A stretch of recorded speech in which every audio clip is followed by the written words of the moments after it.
Welcome to Realtor Radio, where we give you the details on the latest homes that can totally fit your budget, your lifestyle, and your interests. If you've ever wanted to live in a home of a madman who thought it'd be a great idea to melt the children of his fiance because the second coming is going to be very soon and he's going to rule Rexburg, Idaho, then you want to check out the home of Chad Daybell.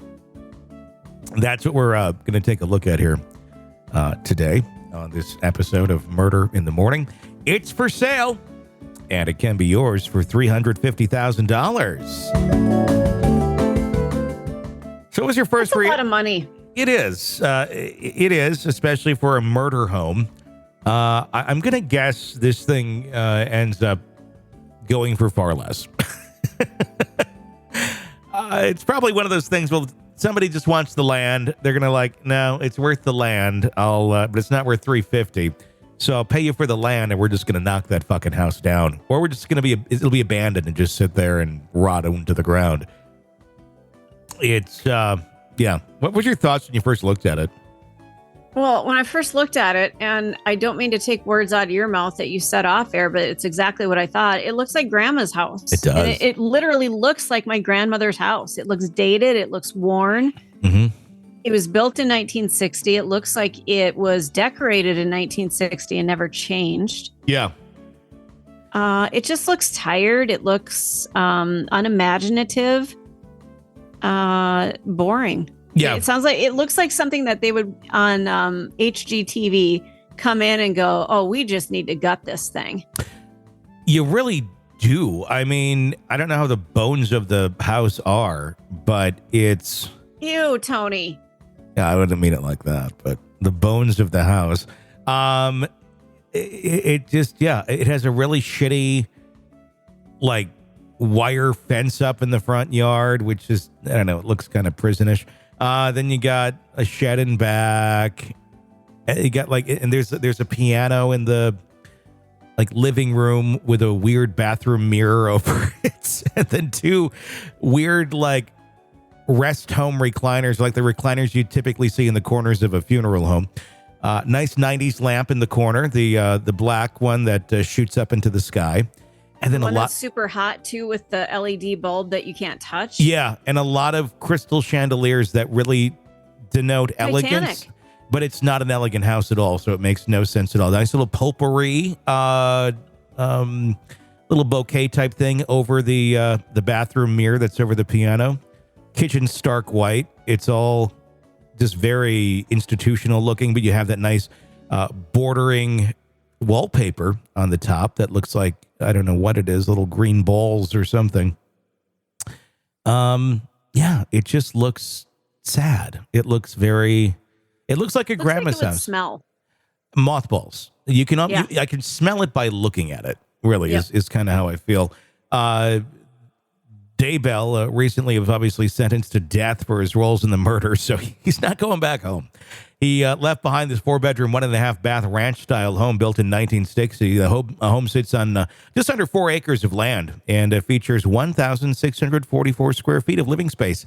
It's not that big of a house for $350,000 in the shape that it's in. I don't know what real estate goes for in the area, but it feels like a high asking price.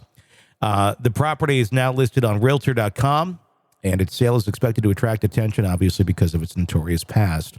The discovery of children's bodies in the backyard shocked the nation, and it can be yours for $350,000. Buried alongside the children were the Daybell's family's deceased pets, a grim detail that has forever marked the property. This dark history is a significant hurdle for any potential buyers to consider. According to property records, Daybell transferred ownership of the home to his attorney, John Pryor, in 2021. The move was likely made to help defray Daybell's mounting legal costs. Now the task of selling the property is on Pryor, so you'd be buying it from Pryor, who must find a buyer who's willing to overlook its gruesome history. So I'm wondering, is this thing staged by John Pryor, or maybe he had a renter? I mean, because it's fully furnished. Are these furnishings of Chad, or are these furnishings of John Pryor, or somebody he was maybe renting it to? I don't know. If you go back to the living room, at least I think it's a living room, there's a weird looking fireplace with a TV propped up in front of where the the fireplace would be. There's a little curio cabinet type thing with a bunch of creepy dolls in the bottom level. I don't know. I don't know. I don't know. Everything about this house just says I wouldn't want to stay here. Here's the thing. It looks like a grandma's house, but it looks like a grandma's house that you'd walk into in 1995. Yep. It does not look like a grandma's house you'd walk into in 2024. No, it doesn't. Because in 2024, you're going to walk into a grandma's house that looks like a modern house from 1995. Yeah. Very different. You're right. Yeah. But yeah, it looks like whoever lives there is about 120 years old. It's possible. Oh, maybe. The interior, maybe he's got zombies going on in there. Maybe he literally has zombies in the house. Well, but that's the other thing. Would you want to live in a home where brutal murders occurred? Well, you don't know if they happened in the house, but there was children buried on the property, and God knows every pet that Chad Daybell had is also out and back, too. Oh, God. No. The answer is no. I would not want to do that. Even if it was cheap? I mean, there's some beautiful homes out there where murders have taken place and they have to knock the price down because of what occurred in the home. Would you want to walk through the living room where somebody was mutilated? The case that comes to mind is George and Kathy Lutz buying the Amityville house. Yeah. And then that was a house where the murders took place all over the house.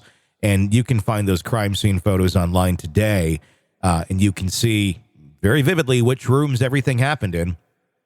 And they even bought some of the furniture. They even bought like the bed frames and shit that some of those kids were murdered in. Okay, that's really creepy. Because they got it, and they didn't have a lot of money, but they got a steal on the house.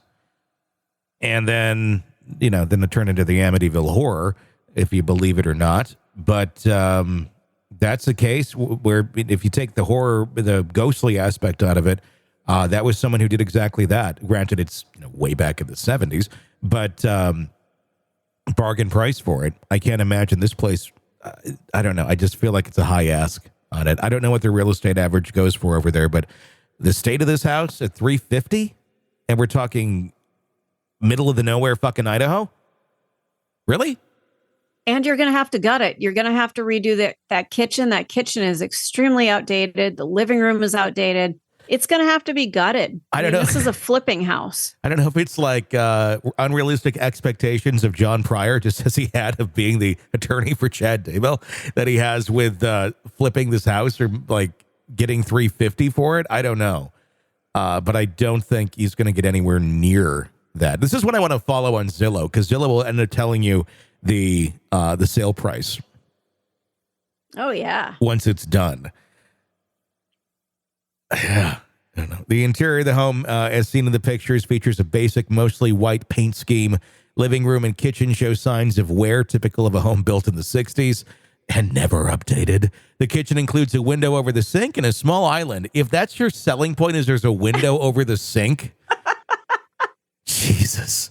While the main living area has a tiled hearth with a TV placed in front of it. And with tiled, I mean sparkly, glittered white tile that looks like it could have actually been like the backdrop of something at Claire's. Yes. It's not fitting of the room whatsoever. Obscuring whether it's a working fireplace, we don't know. There's also a space for an upright piano and 2 easy chairs, adding to its mid-century charm. Mid-century. Oh, the easy chairs the easy chairs aren't even mid-century. The easy chairs are like 1940s-ish almost. Yeah, I wouldn't want to sit in them without a towel put down first. Oh, I know. It's like one of those chairs. It's like mattresses when you throw them out, like they're like 30 pounds or like 3 times heavier because of all the flesh that gets into them. I'm guessing those cushions on those chairs are probably 3 times heavier than they should be because they're that old. Yeah. Despite its historical and emotional weight, the property offers significant potential. Buyers must decide whether to rehabilitate the existing structure or demolish it. a decision that echoes the fates of other homes tied to high-profile crimes. The killings carried out as part of the Doomsday Plot have left a lasting impact on the community. Let's read the description directly from Realtor. There's not a lot there. I'm looking at it right now. It says, home with lots of potential on country 3.75 acre lot, large shop and other small farm buildings, dry pasture area fenced in Fremont County with Rexburg address and Sugar Salem schools. And then in all caps, there is a very tragic situation with this home. Please, in lowercase, have your realtor investigate for you. Oh my God. Like, yeah, that's how you sell a house. that's just wow. Like, what are you doing? Why is it even like, I don't think you'd put that in the description. I think you have to put that in the description. If somebody asks you about the history, you do have to share. But why not just put in there, like, 2 children were, buried in the backyard and we're not quite sure where they were murdered. Might have been in the house, might have been in the shed, might have been by the tree. We don't know. I don't know. That wasn't a good way to frame it. It could have been, please ask about the history of this house. And quite a price jump here, too. I see that. Looking at the history of it, in 2014, $220,000 is what it was listed as. Then $169,900 in 2015.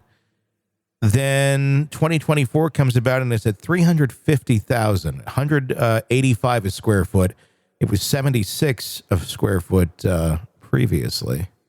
Well, what's interesting is its assessment back in 2022 was $320,000.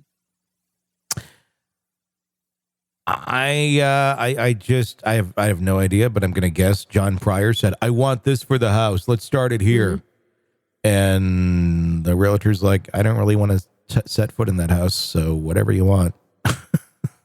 Yeah, maybe. There's a picture here. And it looks like somebody's last name on it. Oh dear. It's also a fish tank.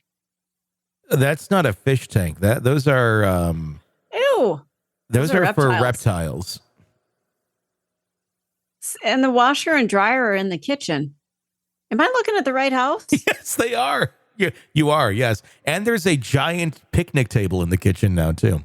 The island's gone. It's a picnic table. There's a children's room that's painted pink. There's a boys' room that's blue. There's an exercise room. Oh, I didn't see all these pictures. Interesting. Yeah, it's all on realtor.com. There's lots of stuff to see. I'm guessing John Pryor was renting this out to somebody. Probably. And now those poor renters, everything they have is on full display to the world, far more than anyone else would want it to be. Mm-hmm. Like, hey, by the way, we're going to take pictures and this is going to be like national fucking news. Yeah.